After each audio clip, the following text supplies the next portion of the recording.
Assalamualaikum warahmatullahi wabarakatuh. Perkenalkan, nama saya Sayyidah Maisaro Faroha. Saya mahasiswa dari Universitas Gadjayana Malang, Prodi Ekonomi Pembangunan. Kali ini saya akan menjelaskan tentang Sistem Informasi Manajemen. Sesuai pembahasan kita, saya akan membahas tentang 1. Pengertian, 2. Fungsi, yang ketiga komponen, 4. Jenis laporan yang dihasilkan, 5. Kategori, 6. Contoh, 7. Manfaat, dan yang terakhir kesimpulan. Sebelum membahas lebih jauh tentang sistem informasi manajemen, mari kita membahas terlebih dahulu arti dari sistem informasi dan manajemen itu sendiri. Pengertian sistem. Sistem merupakan sekumpulan elemen, himpunan dari suatu unsur, komponen fungsional yang saling berhubungan dan berinteraksi satu sama lain untuk mencapai tujuan yang diharapkan. Pengertian informasi. Suatu informasi adalah sekumpulan data atau fakta yang dikelola menjadi sesuatu yang bermanfaat bagi penerimanya. Biasanya, informasi akan diproses terlebih dahulu agar penerima mudah memahami informasi yang diberikan. Sederhananya, informasi sudah diolah menjadi bentuk yang bernilai atau bermakna. Pengertian manajemen.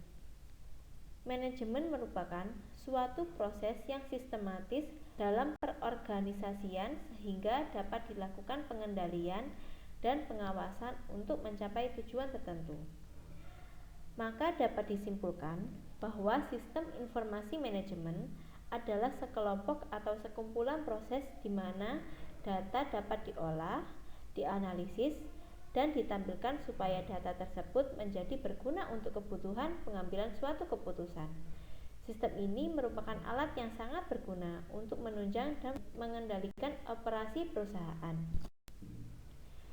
Mari kita membahas tentang fungsi sistem informasi manajemen. Sistem ini sangat dibutuhkan karena memiliki tingkat kompleksitas tinggi di dalam organisasi bisnis. Apabila tidak memiliki informasi yang tepat, maka tidak akan ada organisasi maupun bisnis yang dapat mengambil sebuah keputusan dengan baik. 1. Ialah meningkatkan produktivitas serta penghematan dalam hal biaya di dalam organisasi. Yang kedua, meningkatkan kualitas dari SDM dikarenakan unit sistem kerja akan lebih terorganisasikan serta sistematis. Yang ketiga, mempermudah pihak manajemen dalam melakukan pengawasan, perencanaan, pengarahan, serta pendelegasian kinerja pada sebuah departemen yang mempunyai koordinasi dan hubungan.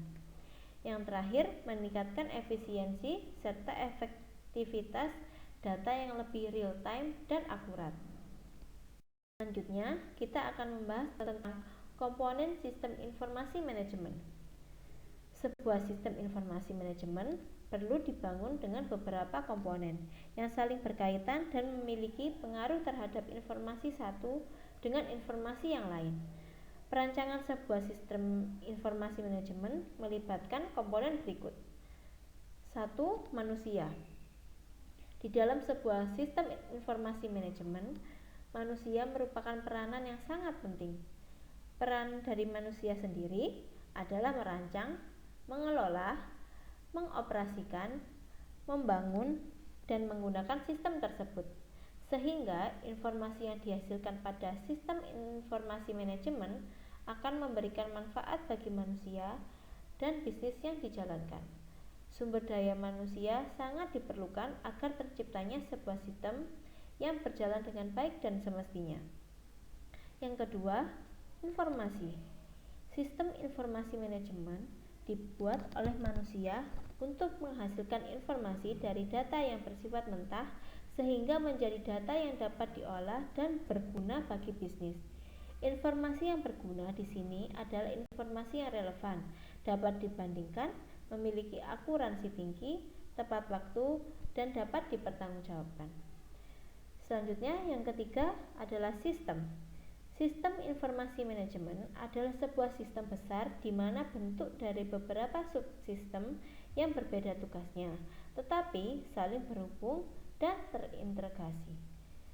Subsistem adalah sistem informasi manajemen bertugas untuk mengumpulkan, mengelola, dan menyempurnakan data sehingga menghasilkan sebuah informasi. Yang keempat, organisasi manajemen. Setiap usaha dan bisnis membentuk organisasi manajemen untuk mencapai tujuan dari usaha dan bisnisnya.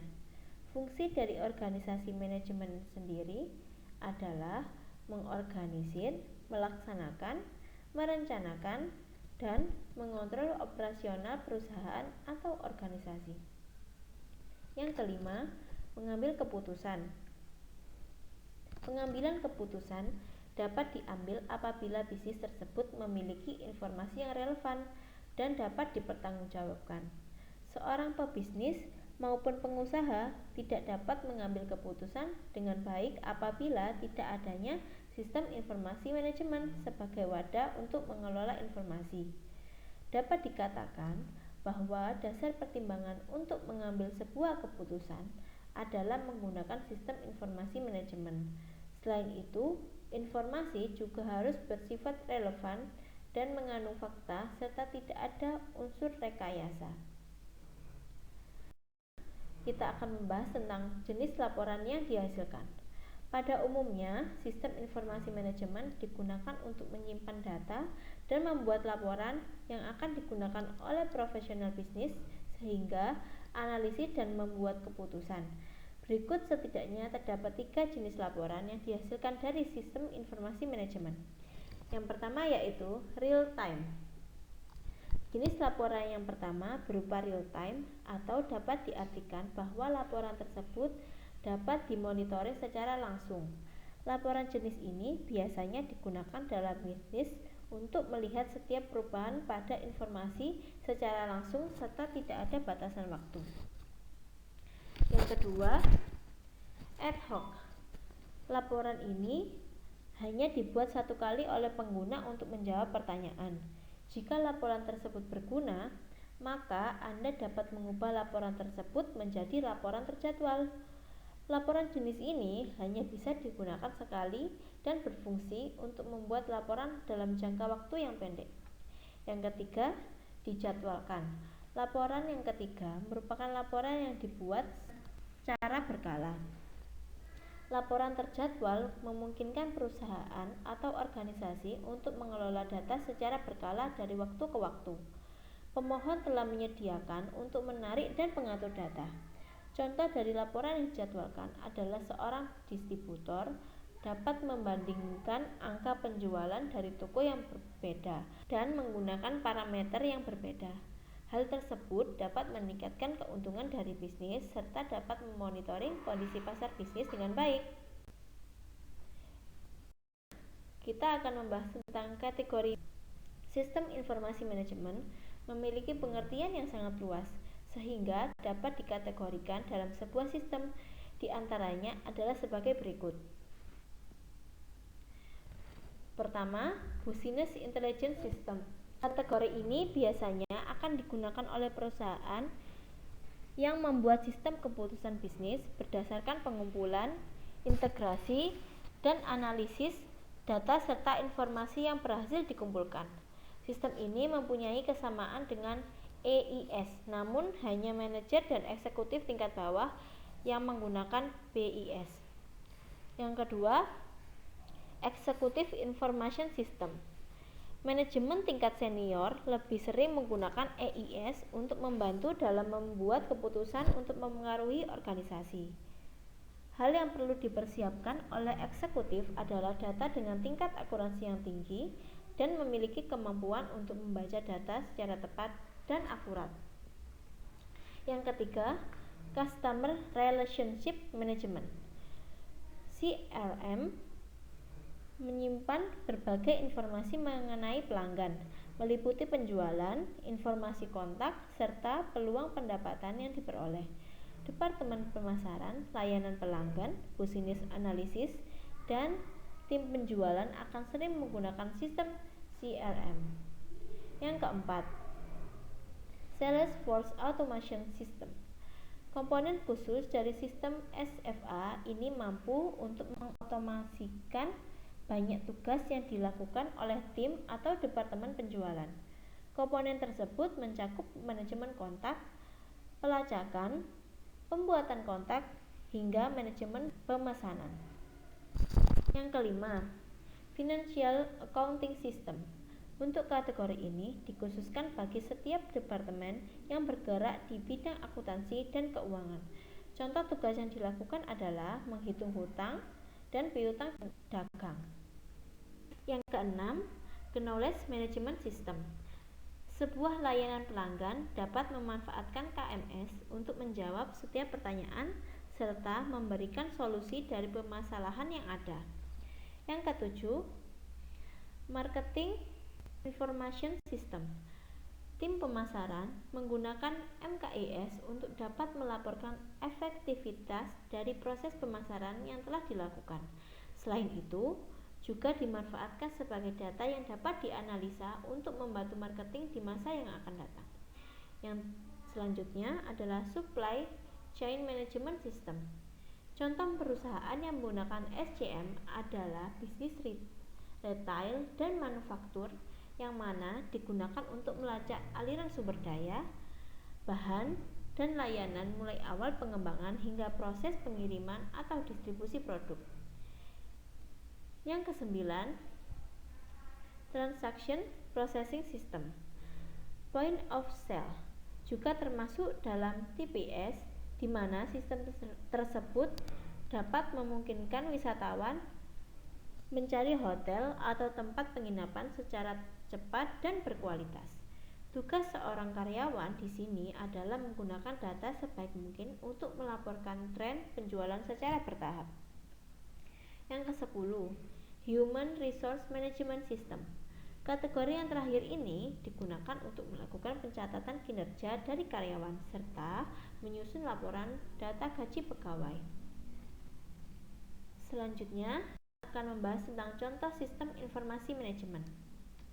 Berikut merupakan contoh dari sistem informasi manajemen untuk bisnis yang Anda kembangkan. Yang pertama, Enterprise Resource Planning. Untuk sistem ini sangat sering digunakan oleh perusahaan besar. Tidak menutup kemungkinan perusahaan kecil maupun rintisan juga dapat menggunakan sistem ini. ERP sendiri digunakan untuk manajemen dan mengelola data yang terintegrasi antara unit dalam perusahaan. Yang kedua, Supply Chain Management. Sistem ini sangat bermanfaat bagi pihak manajemen untuk melakukan integrasi data. Contohnya seperti manajemen suplai bahan baku dimulai dari pemasok, produsen, pengecer, hingga konsumen. Yang ketiga, Transaction Processing System. Sistem yang selanjutnya adalah TPS yang berfungsi untuk melakukan proses data dalam jumlah besar serta transaksi yang besar dan dilakukan secara rutin. Sistem ini sangat cocok untuk bisnis yang bergerak dalam hal keuangan seperti inventaris, bank, dan lain-lain. Yang nomor 4, Office Automation System. Sistem yang keempat adalah OAS, yang digunakan untuk mempermudah dan memperlancar komunikasi antara departemen dalam suatu perusahaan. Kemudian dapat mengintegrasikan antara server dalam perusahaan. Contohnya adalah pengguna email. Yang kelima, Information Management System. Dalam sistem ini mendukung proses spektrum tugas dalam organisasi. Yang dimaksud spektrum di sini adalah menggabungkan beberapa tugas menjadi satu dan saling terintegrasi. Selain itu, IMS juga dapat menyatukan beberapa fungsi informasi dengan program komputer seperti e-procurement. Sistem ini sangat cocok untuk menganalisis sebuah informasi untuk mengambil keputusan. Knowledge Work System. Sistem yang satu ini lebih mengarah dalam hal mengintegrasikan pengetahuan baru dalam sebuah organisasi atau entitas. Pengetahuan maksudnya adalah sebuah hal baru yang dapat meningkatkan produktivitas dalam bisnis yang Anda jalankan. Yang ketujuh, Group Decision Support System dan Computer Support Collaboration Work System. GDSS sendiri merupakan sistem yang berfungsi untuk mencari solusi dari sebuah permasalahan yang diperoleh melalui pengumpulan pengetahuan dalam kelompok dan tidak bersifat individu. Pada umumnya dapat berupa kuesioner, skenario, maupun konsultasi. Contoh dari sistem tersebut adalah e-government. Selanjutnya, expert system dan artificial intelligence.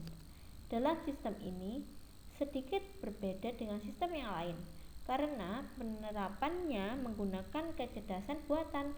Fungsi dari sistem ini adalah dapat menganalisis permasalahan dengan bantuan tenaga ahli yang telah diprogram sebelumnya.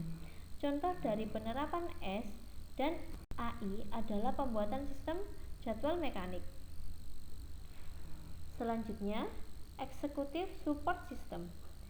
Pada sistem ini cenderung menguntungkan pada seorang manajer karena ISS mampu membantu manajer dalam membantu berinteraksi dengan lingkungan perusahaan. Interaksi tersebut dapat berupa bantuan grafik dan alat komunikasi lainnya.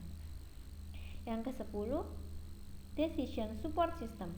Untuk sistem terakhir ini sangat membantu seorang manajer dalam mengambil sebuah keputusan dengan cara mengamati lingkungan di dalam perusahaan. Pengamatan di sini sangat penting agar bisnis yang dijalankan dapat berkembang dan meningkatkan produktivitas. Kita akan membahas manfaat sistem informasi manajemen. Dengan menggunakan sistem informasi manajemen pada perusahaan, maka dapat meningkatkan kinerja dari bisnis yang dijalankan. Berikut merupakan beberapa manfaat dari penggunaan sistem informasi manajemen dalam bisnis. Yang pertama, manajer dapat membandingkan hasil kinerja yang telah direncanakan serta dapat menganalisis kelemahan dan kekuatan dalam kinerja dan rencana bisnis. Yang kedua, seorang manajer juga dapat memiliki kemampuan untuk menerima umpan balik dari kinerja dari bisnis yang dijalankan. Yang ketiga, manajemen mendapatkan gambaran umum dari setiap operasi yang dilaksanakan. Yang keempat, banyak keputusan yang dialih tugaskan dari manajemen atas menuju level organisasi yang lebih efisien dengan memperlihatkan faktor pengalaman dan pengetahuan yang dimiliki. Yang kelima, organisasi dapat memaksimalkan manfaat dari investasi dengan cara melihat dan mengidentifikasi apakah sistem dan informasi berfungsi dengan semestinya atau tidak. Yang keenam, perusahaan dapat mendorong proses peningkatan alur kerja sehingga menghasilkan penyelarasan terhadap proses bisnis yang lebih baik dengan kebutuhan setiap pelanggan.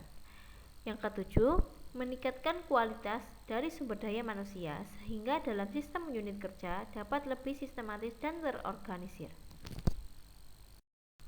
Oke, kesimpulan dari yang saya sampaikan adalah sistem informasi manajemen adalah sekumpulan proses di mana data dapat diolah, dianalisis, dan ditampilkan supaya data tersebut menjadi berguna untuk kebutuhan pengambilan suatu keputusan. Yang kedua, jenis laporan yang dihasilkan oleh SIM terbagi menjadi 3, yaitu real time, ad hoc, dan dijadwalkan. Yang ketiga, contoh dari SIM terbagi menjadi 10 yang memiliki tugas dan peran yang berbeda. Yang terakhir, manfaat dari SIM yang paling utama adalah meningkatkan kinerja dari bisnis yang Anda tekuni dan jalankan. Itulah penjelasan dari saya tentang sistem informasi manajemen. Jika ada salah kata ataupun kekurangan, saya meminta maaf sebesar-besarnya. Dan semoga apa yang saya sampaikan di sini dapat menambah wawasan bagi kita semua. Terima kasih. Wassalamualaikum warahmatullahi wabarakatuh.